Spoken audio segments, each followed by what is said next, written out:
Então, os problemas continuam sendo sobre modelos atômicos, né? E o probleminha que a gente quer discutir é esse daqui, certo? Então, é o modelo do átomo de Bohr também, tá? Então, exatamente o mesmo modelo que a gente já discutiu. E ele pede para mostrar que a frequência de revolução do elétron é dada por essa expressão aqui. Tá? Então, é parecido com o outro problema que a gente resolveu, onde a gente, na verdade, calculou a frequência clássica, que a gente quer calcular a frequência, mas no caso do modelo de Bohr. Tá? Então, de novo, é tentar achar aquelas relações e calcular isso daqui. Na verdade, a parte mais difícil do problema é escrever exatamente nessa forma aqui. Tá? Mas é só massagear um pouco as expressões. Tá? Então, vamos lá. O modelo de Bohr, de novo, me diz, né, que eu tenho órbitas discretas aqui. Tá? Então, eu tenho a órbita de menor raio, que é dado pelo justamente raio atômico de Bohr, que é aproximadamente meio angstrom. Ela tem uma energia menos E0. Depois, o próximo raio vai ser o raio com n igual a 2, então, né, o raio cresce com n ao quadrado, então vai ser 4 vezes o primeiro raio. E a energia vai ser menos E0 sobre 4, e assim por diante. Tá? E tudo isso, a gente lembra, vem da hipótese de quantização do momento angular. Tá? Então, o momento angular, a gente discutiu isso também, né? No caso de um movimento circular uniforme, ele é simples, é uma expressão simples. Em princípio, é uma grandeza vetorial, mas eu estou escrevendo ele em módulo aqui. Isso aqui vai ser a massa do elétron vezes a velocidade vezes o raio. Ele seria calculado, né, vetorialmente como um produto vetorial entre o momento linear e a distância ao eixo de rotação. Né? O eixo de rotação, no caso, passa aqui pelo núcleo e sai do papel. Então, de novo, a gente quer achar quem que é essa frequência de rotação. E a frequência agora, a gente sabe, né, ela está relacionada com a velocidade. Tá? Então, eu sei que para uma órbita circular, a minha frequência de rotação é, de novo, a velocidade dividido pelo perímetro da órbita. Só que a grande diferença agora é que essas grandezas são quantizadas, porque o momento angular é quantizado. Tá? Então, eu vou usar aqui, em vez da velocidade, eu vou substituir isso já pelo momento angular. Isso vai me permitir simplificar um pouco as minhas expressões. Né? Então, em vez de velocidade, eu vou escrever momento angular dividido por massa vezes raio.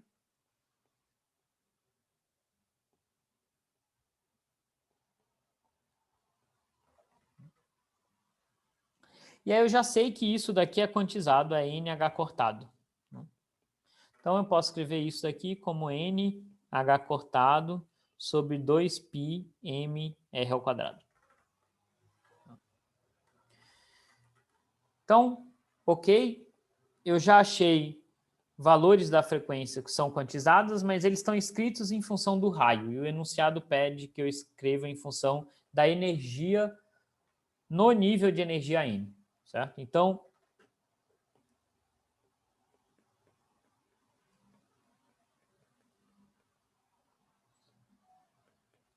para o nível N, eu lembro que a minha energia é dada por menos E0 sobre N ao quadrado, E0 é 13,6 eletronvolts, e o raio é dado por N ao quadrado vezes A0, certo?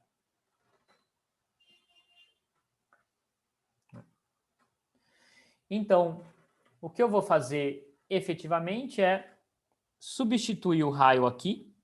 Estou tentando me livrar desse raio e fazer com que apareça uma energia, então eu vou substituir esse raio aqui e ver o que acontece, certo? Então, voltando para a minha frequência, isso aqui é NH cortado sobre 2πm, e aí em vez de raio ao quadrado, eu vou escrever N a quarta a 0 ao quadrado.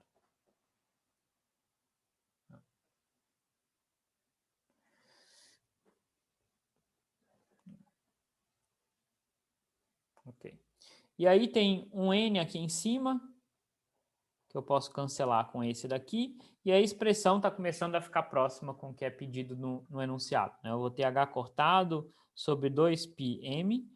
Aqui eu vou escrever isso como 1 sobre n ao quadrado, 1 sobre n, 1 sobre a zero ao quadrado. Né? Então, eu separei o n ao cubo que sobra aqui em dois termos. Por que eu fiz isso? Porque isso daqui eu sei que está relacionado com a minha energia total. Tá? Então, eu posso escrever isso daqui como módulo da minha energia sobre E0.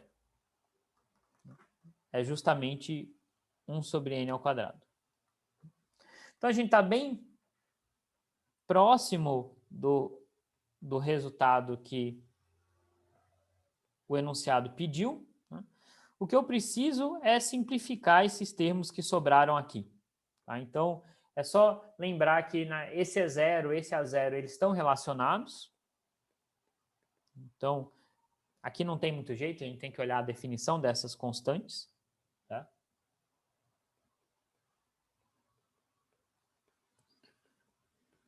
Eles são dados em função da massa do elétron, carga do elétron e daquela constante da força elétrica.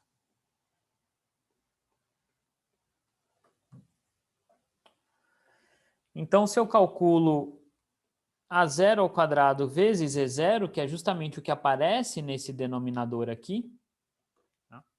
Isso aqui me dá justamente H cortado ao quadrado sobre 2m. Essas coisas se cancelam aqui, entre esses termos, e sobra um H cortado ao quadrado sobre 2m. Tá? Então, eu posso jogar agora esse termo aqui, né? E aí eu vou chegar que a minha frequência é justamente o que foi pedido no enunciado, que vai ser H cortado sobre 2πm, 2m sobre H cortado ao quadrado, módulo de E sobre N. Então, isso daqui está aqui, isso daqui veio para cá, e sobrou um módulo de E sobre N. Então, agora os M se cancelam, um H cortado ao quadrado cancela com esse daqui, então isso aqui vai ser 1 sobre 2π, 1 sobre H cortado, módulo de E sobre N, tem um fator 2 aqui em cima. E aí eu lembro que H cortado ao quadrado, H barra nada mais é do que H sobre 2π. Então, quando eu multiplico H barra por 2π, me dá justamente H. Então, isso aqui me dá NH, que é o resultado pedido pelo enunciado. Tá?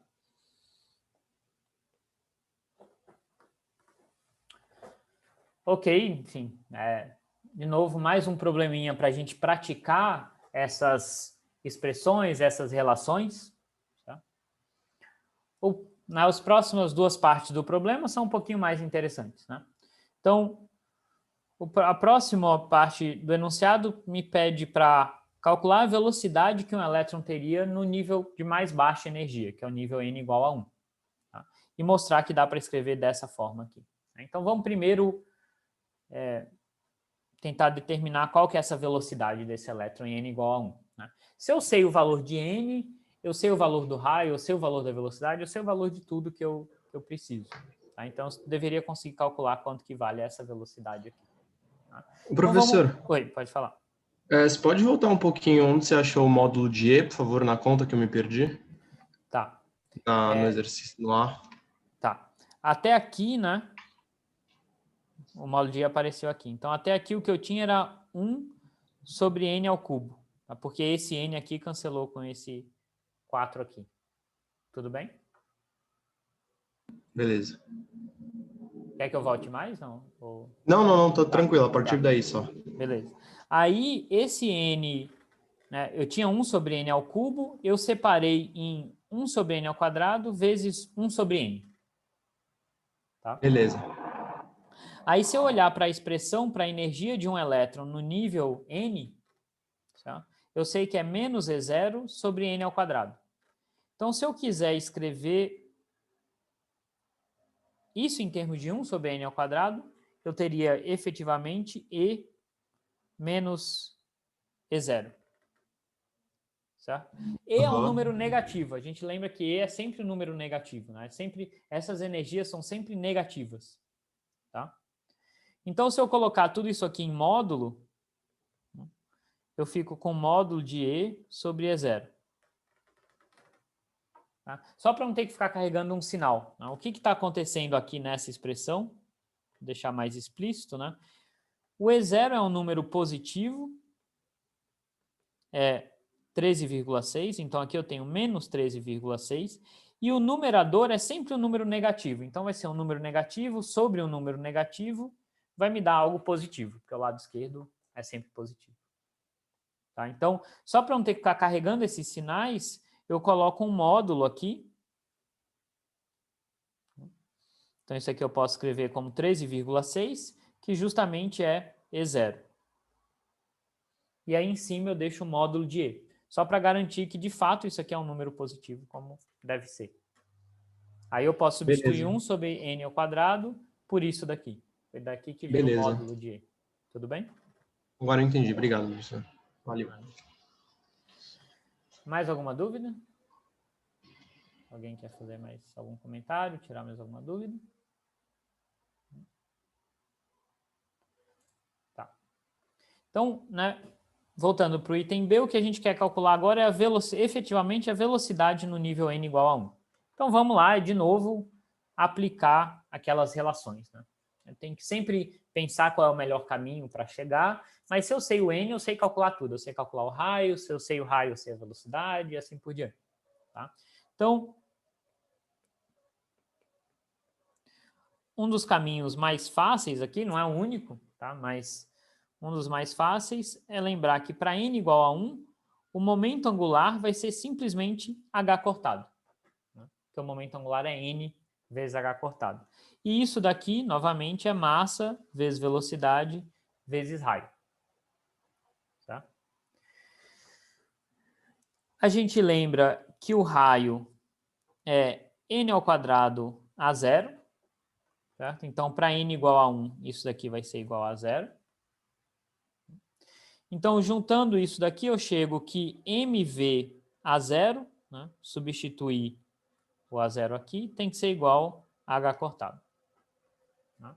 Então, a velocidade do meu elétron no menor nível de energia é H cortado sobre M a 0. Tá? E o que né, então, basicamente, eu já sei, né? Tudo isso são constantes. H cortado é uma constante, A0 é uma constante, a massa do elétron é uma constante. Então, eu já sei calcular o valor da velocidade. Em princípio, está resolvido o meu problema. Só que o enunciado pede para eu escrever em função dessas constantes aqui. Carga do elétron ao quadrado. Essa constante nada mais é do que aquela que a gente estava chamando de K. H cortado e velocidade da luz. Então, isso é só para a gente daqui a pouco ver o que a gente extrai dessa manipulação, mas a gente faz essa manipulaçãozinha. Né? Então, a gente lembra que o A0, de novo eu tenho que ir lá e olhar qual é a definição, mas ele é H cortado ao quadrado, Km, carga do elétron ao quadrado.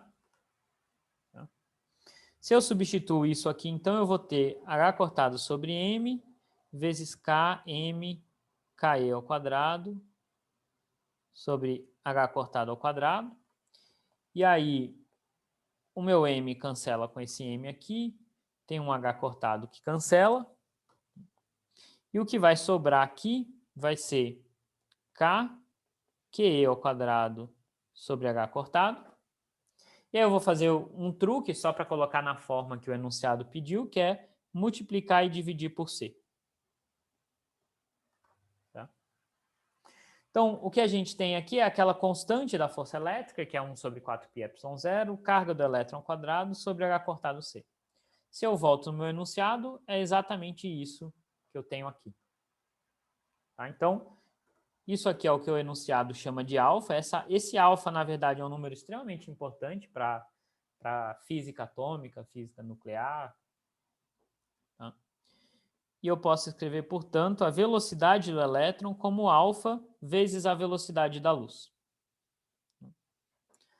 E é interessante, se a gente fizer uma análise dimensional, a gente vai ver que esse alfa é um número sem dimensões, como deveria ser, né? Porque aqui aparece já a velocidade do lado direito, aqui velocidade também, então isso aqui não tem dimensão. Então, a gente chegou nesse resultado, aí o item C pede para a gente justamente calcular quanto que vale esse alfa, e aí se a gente deveria considerar efeitos relativísticos para esse átomo, né? Então, a gente poderia pensar tudo que a gente está fazendo aqui ainda assim é clássico, né? A gente não colocou nada de relatividade especial, por exemplo. E aí, se a gente chega num resultado em que a velocidade do elétron é próxima à velocidade da luz, quer dizer que o nosso cálculo está errado também, né? Se eu estou próximo da velocidade da luz, eu teria que usar correções relativísticas, tá? Que é a teoria correta para descrever partículas próximas à velocidade da luz. Então, tudo depende de quanto vale esse alfa, né? E esse alfa é dada por constantes, né? Que é essa que vem da força elétrica, 1 sobre 4πε0, carga do elétron, constante de Planck e velocidade da luz. Então, eu posso jogar esses números aqui e o alfa vai dar aproximadamente 0,0073, que é muito comum a gente escrever como 1 sobre 137, que é o número mais fácil de memorizar. Esse alfa ele aparece tantas vezes quando a gente faz esses cálculos em física quântica, principalmente em termos do espectro de energia, que a gente inventou uma maneira mais fácil de memorizar, que é 1 sobre 137. Então a gente vê que de fato é um número pequeno, né? É da ordem de 1% da velocidade da luz, então a gente não precisa se preocupar com correções relativísticas, né?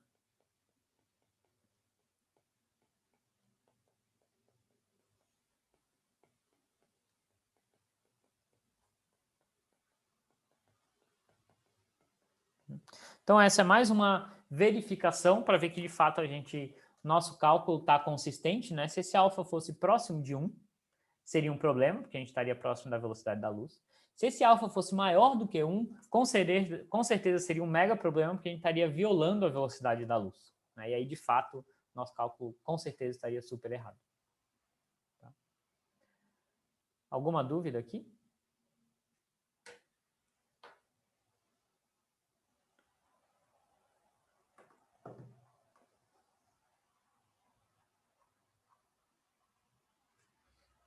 Alguma questão? Querem que eu refaça algum passo?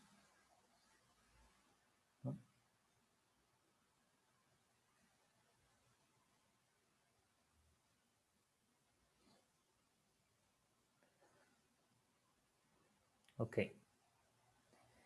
Então, o último problema que eu queria discutir é, de fato, um problema importante. Eu não tive tempo de discutir com vocês todos os experimentos, ou nem os principais experimentos relacionados às origens da física quântica. Eu escolhi alguns poucos para a gente conseguir discutir eles com um pouquinho mais de detalhe, mas um importante é esse daqui, eu vou aproveitar e dar como um exemplo. Tá? É um experimento que o Frank e o Hertz fizeram em 1914, né? Então, foi, se eu não estou errando aqui as contas, foi um ano depois só do Bohr propor o modelo dele. Tá? E o experimento era o seguinte, né? Eu tinha um feixe de elétrons acelerado por uma diferença de potencial, e esse feixe de elétron ele atravessa um gás de mercúrio, e eles depois são coletados em uma placa metálica. Tá? Então tem uma figurinha aqui que fica mais fácil da gente entender. Tá? Eu tenho aqui, na verdade, é um filamento que está sendo aquecido, e a gente sabe que ao ser aquecido ele emite elétrons. E aí eu tenho uma diferença de potencial aqui, V0, que vai acelerar esses elétrons. Né? Então é como se eu tivesse duas placas paralelas, um capacitor. A gente lembra que isso me dá um campo elétrico entre essas placas, e esse campo elétrico vai gerar uma força elétrica que vai acelerar esses elétrons. Tá? E eu sei, inclusive, calcular a energia que esses elétrons vão ganhar. Tá? Vai ser a carga do elétron vezes a diferença de potencial. Então, eles chegam aqui com essa energia e aí eles atravessam um gás, e aí no final aqui tem uma placa que coleta esses elétrons, tem uma outra diferençazinha de potencial aqui, que faz com que, se esses elétrons chegarem nessa placa, eles fluem aqui, e aí eu meço, com o multímetro, eu meço essa corrente de elétrons. Tá? Então, efetivamente, o que está acontecendo? Eu estou emitindo elétrons, dando uma certa quantidade de energia para eles, que é controlada por esse V0, e vejo quantos elétrons chegam nessa placa aqui e passam por esse circuito, gerando essa corrente elétrica. E aí o Frank e o Hertz, o que eles fizeram? Eles foram variando essa diferença de potencial. Variar a diferença de potencial significa dar mais energia para esses elétrons aqui. Estou acelerando mais eles estão ganhando mais energia. Né? E aí eles mediram essa corrente, ou seja, quantos elétrons estão atingindo essa placa em função desse V0. Né? Então, o que eu poderia esperar? Se esse meu V0 é bem baixinho, né, esses elétrons eles vão ser emitidos com uma velocidade baixa, às vezes eles podem bater na parede do recipiente, às vezes eles podem ficar aqui no meio, eles não têm velocidade suficiente para atingir a placa aqui. Conforme eu vou aumentando esse V0, eles vão ganhando energia, eles vão conseguindo, mais elétrons vão conseguindo atingir a placa. Né? Obviamente, como esses elétrons eles são emitidos de um material aquecido, eles não saem todos com a mesma velocidade, nem na mesma direção. Então é algo um pouco, eu tenho uma distribuição aqui de velocidades do elétron.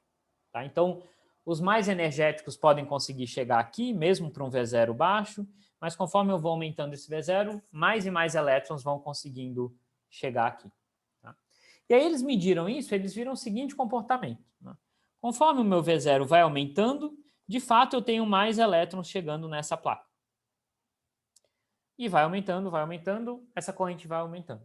Chega num ponto que acontece algo bizarro em que esses elétrons caem. De repente, eu estou dando mais energia para os elétrons do que eu estava dando antes, mas eles não estão mais chegando na placa. Né? Ou um número muito menor deles está chegando na placa. E isso, na verdade, quando eles fizeram o experimento, eles já previam que isso poderia acontecer, porque eles já conheciam o modelo de Bohr. Tá? Então, qual que é a ideia? O que eles esperavam que algo assim pudesse acontecer? Tá? Então, a ideia é a seguinte. Como é que esses elétrons, de repente, podem... Né, você está dando mais energia para eles e eles não estão chegando na placa? Tá? Se antes eles estavam. Então, o que está acontecendo é que esses elétrons, eles não estão andando livremente aqui, tem um gás aqui no meio. No caso, era um gás de mercúrio. Tá? Então, eles podem sim interagir com esse gás e perder energia para o gás. Né? Eles podem colidir com elétrons do gás, por exemplo, e perder energia. Tá? Então, tudo bem, né? Em princípio, esses elétrons podem trocar energia com o gás. E, portanto, eles podem não chegar na placa. Mas o que é estranho é que, inicialmente, parece que eles não estão perdendo energia, porque eu vou aumentando a energia deles e mais deles vão chegando na placa, mas aí chega um ponto em que eles começam a perder energia para o gás e isso aqui decai. Tá? Então, o que está acontecendo, né, de maneira qualitativa é que nessa região, né, onde eu estou, nessa primeira região aqui, os elétrons parecem que não estão perdendo energia ou não estão interagindo com o gás.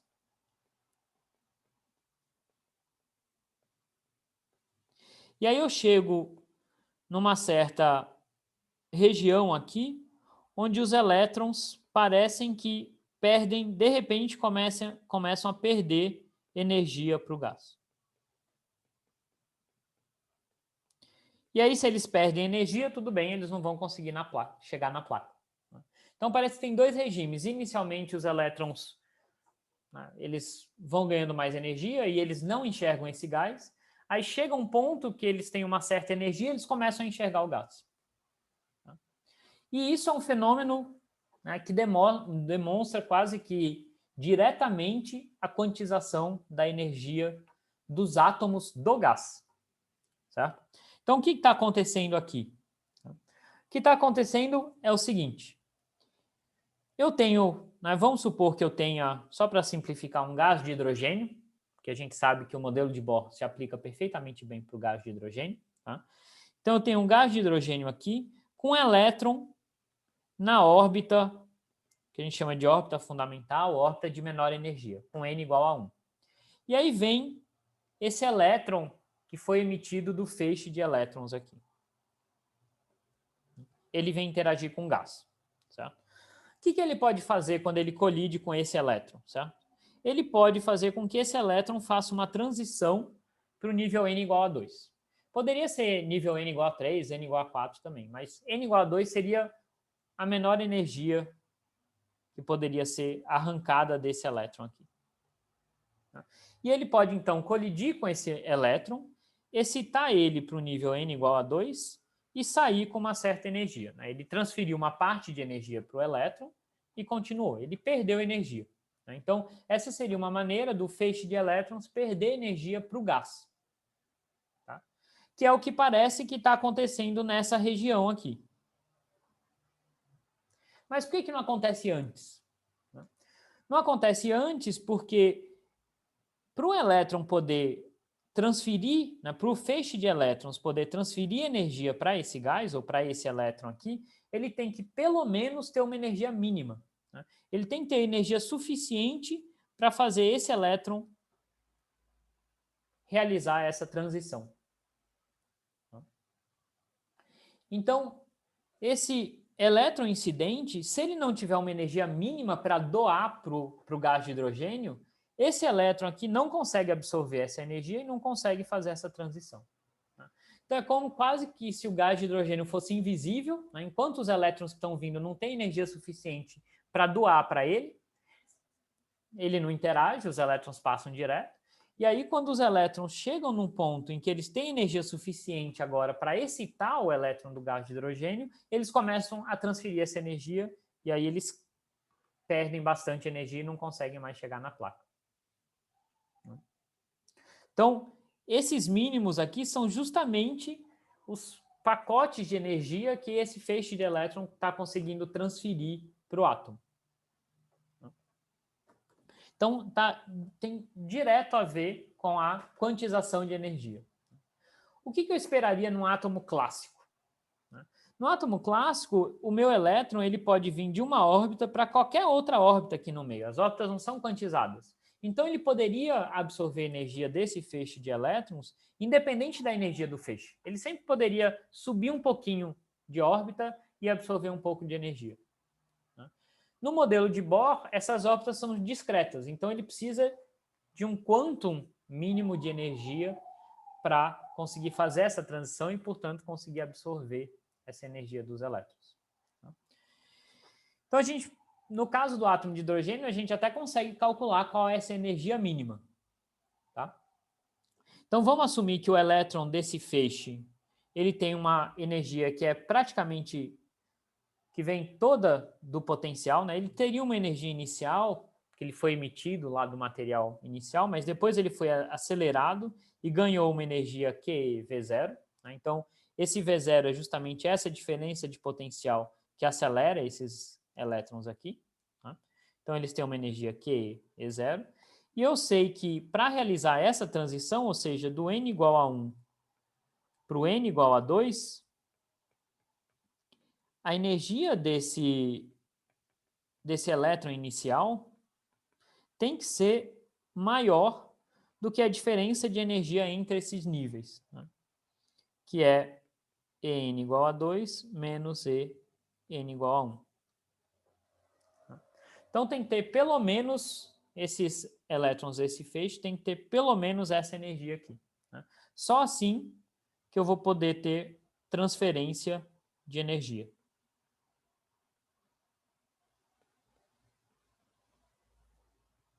Para o gás. Certo? Então, agora a gente sabe fazer essas contas. A gente sabe o modelo de Bohr, a gente sabe como são essas energias. A gente lembra que elas são menos E0 sobre N ao quadrado. Então, se eu substituir isso daqui vai dar E0, 1, menos 1 sobre 2 ao quadrado, que é 4. Então, isso aqui vai me dar 3/4 de E0. E0, eu lembro, é 13,6. Isso dá aproximadamente 10,2 elétron-volts. Então, essa é a energia mínima que o feixe de elétrons precisa ter para para esses feixes conseguirem transferir a energia deles para esses elétrons aqui. Se o elétron fizesse uma transição do nível n igual a 1 para o n igual a 3, eu precisaria de ainda mais energia. Então, essa daqui que a gente calculou é a mínima. E o que isso quer dizer com relação àquele potencial?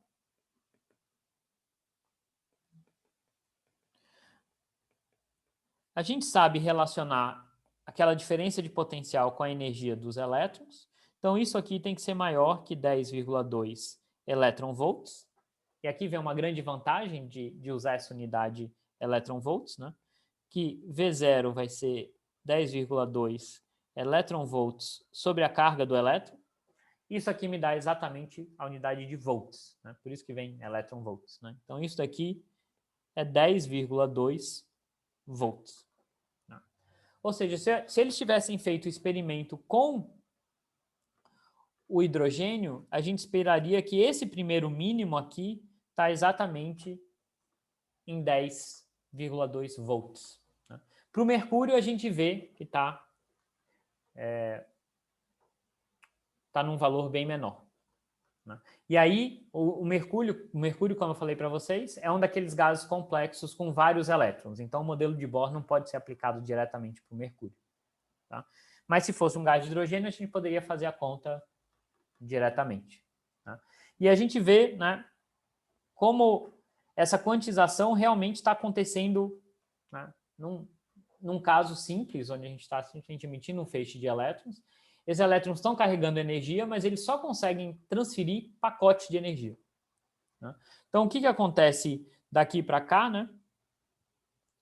As energias deles começam a ficar, né, maiores, então eles conseguem transferir até uma parte da energia para o átomo.